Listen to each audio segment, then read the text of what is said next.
It's been recently revealed that YamatoCannon will be coaching in LCK as the head coach for Sandbox Gaming, a bottom tier LCK team that he's looking to revamp and revitalize. Now, YamatoCannon, just as a coach himself, is kind of considered by many as one of the best Western coaches for teaching young lineups how to play the game. And Yamato previously had, some player experience himself being a professional player back in the day playing in the top lane. So he's familiar with the player side of things, although that was like way back in season 3. Now, as far as who Yamato has kind of raised up, it's actually been quite a lot of good players. I mean, you have Wonder and Kabe and Mikix and Chizuke, just to name a few. And funnily enough, he had two teams that were basically complete opposites, right? With Splice and Vitality. And then since that, one was a very slow team, very methodical, would like to try and play the macro game, didn't really have strong laners, and they just kind of played the scaling game. They would like to just play the long con, versus Vitality was a very aggressive team, especially, with their mid laner, Jizuke, kind of leading the charge, as it were. So Yamato he's pretty clearly a coach who embraces the idea to allow his players to have the most control possible, right? To dictate what style that they want to play or what champions or, etc. So he's more of like a gentle hand, I guess, than a strict, by the book coach, as it were. And this is where I think things kind of fall apart for him in terms of coaching LCK, because this is definitely counter to what the style has historically been in Korea, which is, very structured. People know exactly what champions that they need to pick because the coach kind of goes in there and coerces them to play certain champions. And yeah, sure, there's the occasional time to where they'll let the player pick, whatever champ feels somewhat right? So, but Yamato isn't like that. That's not his coaching style. It's not as rigid. So, and this even goes on to beyond esports itself in terms of the Korean culture and how it's a very by the book culture, in the sense that within at least companies, it's that, okay, people up here get to decide all the things, and then everyone down here, you should listen. And once you work your way up, then maybe you can start giving some ideas or dictating what other people do, etc. But, and I'm not saying that he's absolutely going to fail because of this factor, because I think that's why he was hired in the first place, because maybe this is the change that LCK needs, right? They need to go away from this structured order, and maybe they need to have a revolution in mindset and playstyle, especially because they are now being a little bit haunted by the past two championships in which they haven't won. So I think it's coming to a point in which LCK is starting to realize that they have to drastically change their style in order to succeed and change their mindset. Now, as far as the problems within LCK itself, because there are plenty, LS talked about this, I believe, on like a Crackdown episode, I want to say, with, I Will Dominate and Thorn, where he says that essentially players don't itemize correctly because they don't question what the itemization is that they're trying to implement within each specific game or each specific instance. And he brings up, of course, the Leandri's rant or whatever, which is rarely ever used, but like Black Cleaver on set is the standard instead of Triforce. And so there's little room for, I guess, experimentation over there, from the gist of it. And it's not only just the little micro things in which players do, right? Because LCK is famously known for not innovation, but rather that they learn from other regions and then they beat you at your own game, right? And that seemed to happen every time in previous worlds, was that someone would come up with something very innovative and maybe innovative picks, and then LCK would just adapt to it and then beat everyone else at their own game. And so that's been the essential playbook for LCK, but it doesn't work any longer because the major thing that they kind of held in their back pocket was the consistency of plays due to vision, of course, which we don't have the same thing anymore. So you have to get a little bit more rambunctious, and maybe that's what Yamato can bring. But now you have a kind of difference of culture, right? Things outside of the game, which might affect Yamato's ability to coach this entire team, right? Because Westerners have a very different culture, even just in regards to work-life balance, right? There have been several stories where players will push each other to constantly play and, essentially forego sleeping that extra couple hours or whatever, or, physical exercise in order to play the game more. And it's embedded in this culture of just like this competition of no one's going to outgrind me. And so it creates that culture of competition, a mini game, as it were. Now, how will Yamato handle this culture? Will he just be okay with it and take it, I guess, as a plus of their culture? And many in the West, I guess, are now considering that as a negative because it leads to burnout, or it leads to just hours wasted in that sense, because there's only a certain amount of hours which you can, I guess, maximize your practice. And then, of course, will this team then be ridiculed if he goes against the major consensus of how Korean teams practice, right? If they start practicing less, then they start losing games more. How is that going to reflect on Yamato? Then maybe everyone's just going to be like, well, yeah, obviously you guys are losing because you're practicing less than everyone else. So that may just be an extra kind of sting that he has to judge and to see if maybe the whole idea of Western practice culture is actually a good fit within Korea. Now, Yamato had cited in an interview with Ashley Kang that he is well suited to working with multiple different cultures, right? And I have to give him credit too, because this is somewhat true, since his Vitality team was like a melting pot of mostly Europeans, but Europeans from different regions. You had like Jizuke from Italy and whatnot. You had French player, so it's clearly different cultures, but it's all kind of European, right?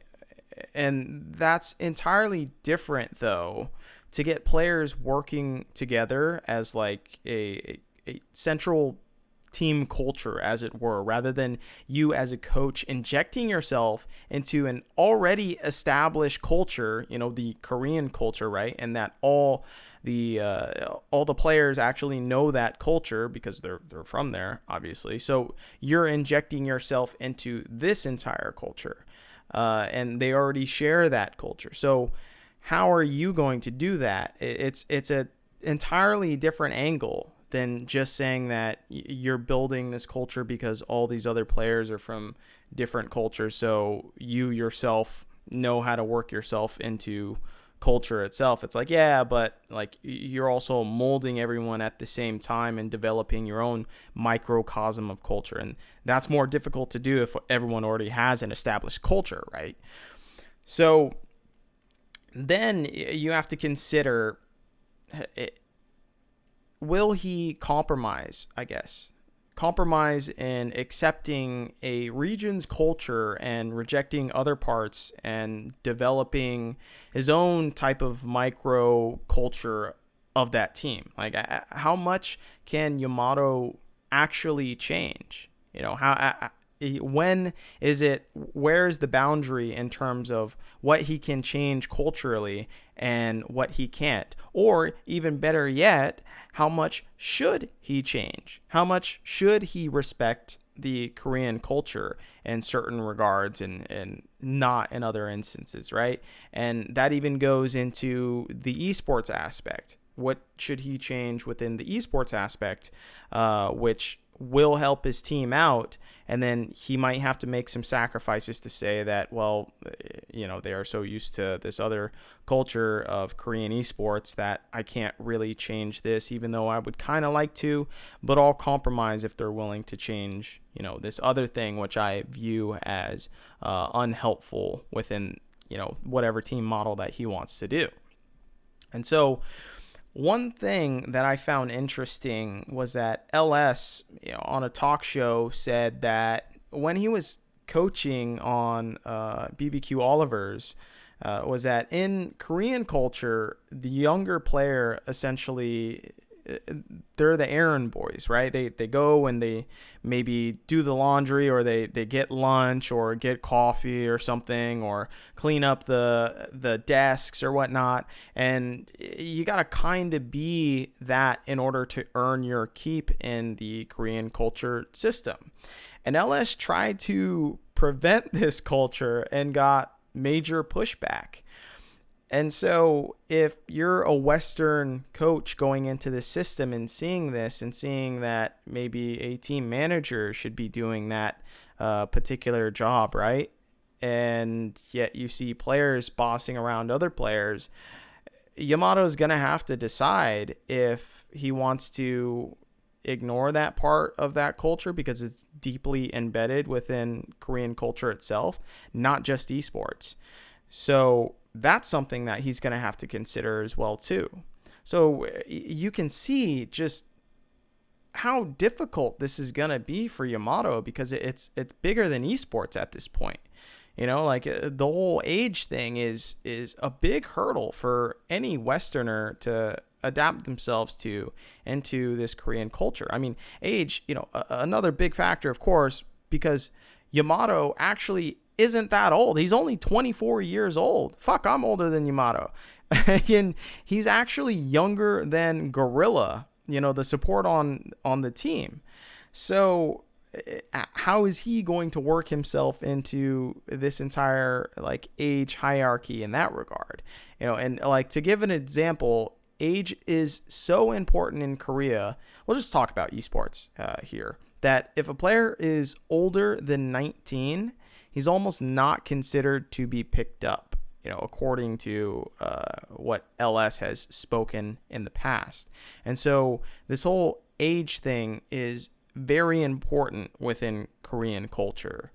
And then, of course, the conscription clause within the Korean government and Korean law is a heavy factor in how it's basically warped the entire esports scene within Korea, and the fact that, there's mandatory military service.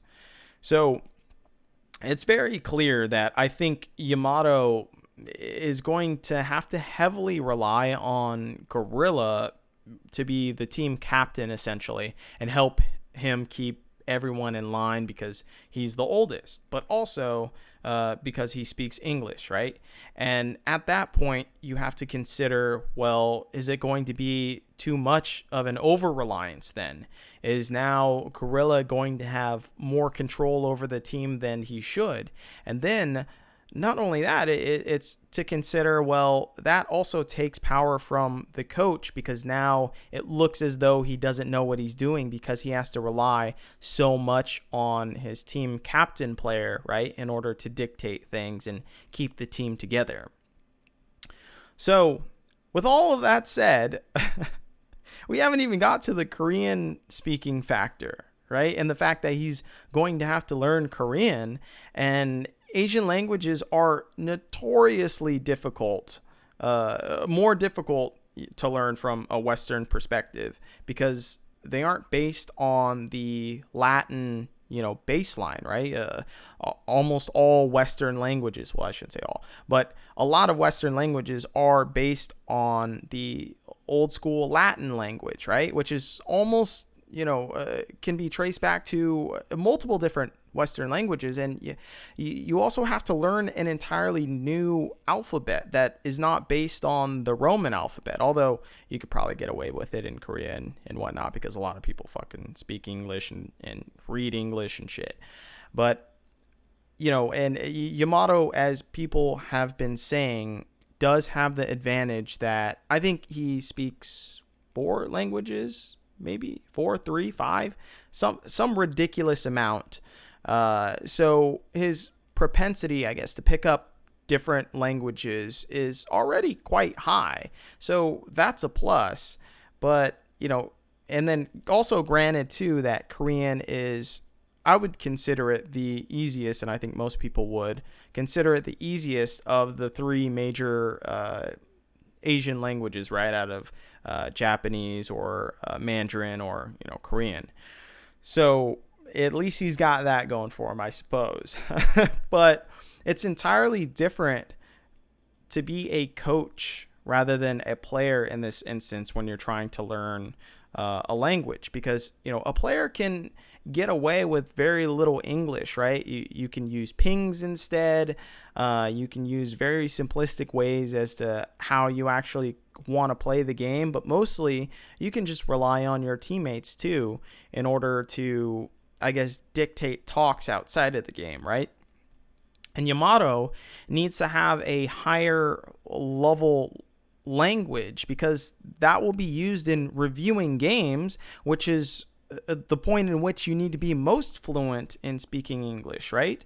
So he's got to have a constant translator on the side trying to break down his words into Korean and whatnot, and providing higher level analysis. You got to have someone that's a really good translator in order to do that, right? Like that's why I praise Dodo so much for being this fantastic translator, because he translates not only good, but he translates emotion and he translates high level play, right? Because he has knowledge, because he was a former pro player. So it's just that aspect in itself is going to be a massive hurdle for Yamato to overcome that doesn't necessarily exist for a player. So to equate the two is just doesn't make any sense. Yeah, maybe on a fundamental basic level, sure. But as a coach, you need some higher level language in order to actually convey what you're trying to say. Not only that, but I mean, just solving interpersonal issues, which is part of the job of being a coach, right? To resolve arguments and resolve discrepancies. That's going to be way more difficult if you don't fully understand that language. And yeah, sure, you can point to instances like Reapered or Kane or Song making the transition to NA to coach. But also remember that they grew up in a society somewhat surrounded by English, right? Maybe even took some English classes in high school. Yamato almost assuredly was not surrounded by Korean growing up. So that's a completely different type of thing of itself. Although, as I said, since he has learned multiple different languages, he's got that going for him at the very least. So it's also much harder to speak a language than it is to listen to one. One requires, recognition of words, which essentially jogs your memory in that sense and gives it a little bit of help, a little bit of a kickstart. The other requires you to fully form the thought and the words yourself with very little external help. So it's much more difficult to speak something rather than to listen and to understand a different language. Not only that, but grammar is largely needed in order to be easily understood, and you have to understand grammar in order to speak, versus you don't necessarily need to understand grammar in order to listen, because you could just listen to the core ideas and get pretty much the gist of what someone is trying to say. So he's arrived in Korea now. Week 1 is done. He has to quarantine for 2 weeks. So that's going to be 3 weeks already over. So Yamato essentially has to focus on wins and patching the ship, right? He doesn't have enough time in order to create a solid foundation that they can constantly rely on. Instead, he's got to go into this system essentially that's been already halfway built and then work with those pieces, and kind of he could still build his own small foundation of whatever that he wants to do, but he can't make these drastic changes because that's going to affect the entire standings of how his team is going to get wins on the board, right? This is a famous thing in coaching anyways, to where sometimes as a coach you just have to patch ship, like you can't just try and create an entirely new boat when the current boat that you're in is sinking, right? You don't have enough time to create another fucking boat. So you got to patch what you have. So tough job all around for him. I mean, more power to him for, trying to do this. And if he can do it, like, fantastic. Bringing a bottom tier team to maybe a middle of the pack, that would be very impressive, and I'd give massive kudos to him for doing that as a Westerner.